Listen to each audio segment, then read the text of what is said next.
মৰিছোঁ আমি শিৱসাগৰ, মৰিছোঁ আমি যোৰহাট, মৰিছোঁ আমি চৰাইদেউ। সেই কথা কওঁ বুলি ভাবি মোক আজি বিধানসভাত ক'বলৈ দিয়া নাই। কিন্তু মই ক'বলৈ আহিছিলোঁ যে তাত অকল ৬,০০০ বা ১২,০০০ টকাৰ ক্ষতিপূৰণ দিলে নহ'ব। আমাৰ শিৱসাগৰৰ ধনী মানুহ, যোৰহাটৰ ধনী মানুহবিলাক, চৰাইদেউৰ ধনী মানুহবিলাকৰ চব সম্পত্তি শেষ, জীৱনৰ চব শেষ। মানুহ পাগল হৈ যাব এতিয়া বানপানীৰ পাছত, চব খতম। আপোনালোকৰ কোনোবা মিতিৰ কুটুম আছে যদি সুধি লওক, চব খতম। যোৱা ১০০ বছৰ ২০০ বছৰত যি ইনকাম কৰিছিলে চব শেষ হৈ গ'ল, মানুহ পাগল হৈ গৈছে। সেই বস্তুবিলাকৰ বিষয়ে মই ক্ষতিপূৰণটো যাতে ভালকৈ আহে, তাৰ কাৰণে নেশ্যনেল কেলামিটি যাতে ঘোষণা কৰা হয়, তেতিয়াহ'লে পেকেজ পালোহেঁতেন। মই কালি মুখ্যমন্ত্ৰীক কৈছিলোঁ যে এইটো নেশ্যনেল কেলামিটি ঘোষণা কৰাওক, তেতিয়াহে পইচা হ'ব। মই মুখ্যমন্ত্ৰীক কৈছিলোঁ ৬,০০০ বা ১২,০০০ টকা দি ক্ষতিপূৰণ দিলে নহ'ব। এটা এটা মানুহৰ কোটি টকা লোকচান হৈছে। আমাৰ শিৱসাগৰৰ ধনী, মধ্য অসমীয়া মধ্যবিত্তৰ আটাইতকৈ, অসমীয়া জাতিৰ আটাইতকৈ খিলঞ্জীয়া আৰু ধনী মানুহবিলাক তাত আছে। চব শেষ, খতম, চব খতম। সেই কথা ক'বলৈ মোক আজি নিদিলে। এতিয়াও মানুহবিলাকক উলিয়াব পৰা নাই।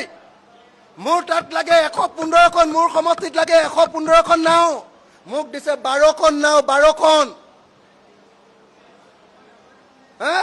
এতিয়াও এক মানুহক চৰকাৰ সম্পূৰ্ণ ব্যৰ্থ। মানুহক এক টোপাল পানী, এক বটল পানী দিব পৰা নাই। বুঢ়া বুঢ়ী বেমাৰী মানুহক এতিয়ালৈকে বানপীড়িত অঞ্চলৰ পৰা উলিয়াই নিব পৰা নাই। মানুহ এজনো যাব পৰা নাই এতিয়ালৈকে। হয় এয়াৰ ড্ৰপিং কৰিব লাগে, নহ'লে নাও দিব লাগে, নাওৱেই নাই। মই যেতিয়া কালি ১15খন বিচাৰিলোঁ, মুখ্যমন্ত্ৰীয়ে ক'লে গোটেই অসমতে ১15খন নাও নাই, ক'ৰ পৰা দিম তোমাক।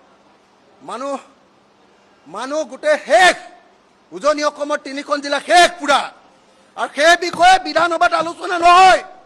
মই ডিভাইচত আনিছোঁ, ডিভাইচত মই ৰুলৰ ভিতৰত আনিছোঁ। আৰু মই এফেক্টেড সমষ্টিৰ চব কাম এৰি, মই বানপানীত ডুবি আছিলোঁ, তাৰ পৰা সকলো কাম এৰি মই বিধানসভালৈ অহাৰ পাছত মই হাতযোৰ কৰি পোৱাৰ পাছতো এই বিধানসভাই মোক ক'বলৈ অনুমতি নিদিলে। আজি আচল কথাটো এইটো, ডেম যে কালি মই হিমন্ত বিশ্ব শৰ্মাৰ লগত যেতিয়া কথা পাতিছোঁ, হিমন্ত বিশ্ব শৰ্মাই নিজে কৈছে যে হয় এইটো অকল ক্লাউড ব্ৰাষ্টৰ ঘটনা নহয়, তাতকৈ ডাঙৰ কিবা আছে। এতিয়া একেলগতে গুচি আহিছে, পাহাৰটো ধামকৈ পৰি গৈছে, পানীখিনি ওলাই আহিছে। মৰিছোঁ আমি শিৱসাগৰ, মৰিছোঁ আমি যোৰহাট, মৰিছোঁ আমি চৰাইদেউ। সেই কথা কওঁ বুলি ভাবি মোক আজি বিধানসভাত ক'বলৈ দিয়া নাই। কিন্তু মই ক'বলৈ আহিছিলোঁ যে তাত অকল ৬,০০০ বা ১২,০০০ টকাৰ ক্ষতিপূৰণ দিলে নহ'ব। আমাৰ শিৱসাগৰৰ ধনী মানুহ, যোৰহাটৰ ধনী মানুহবিলাক, চৰাইদেউৰ ধনী মানুহবিলাকৰ চব সম্পত্তি শেষ, জীৱনৰ চব শেষ। মানুহ পাগল হৈ যাব এতিয়া বানপানীৰ পাছত, চব খতম। আপোনালোকৰ কোনোবা মিতিৰ কুটুম আছে যদি সুধি লওক, চব খতম।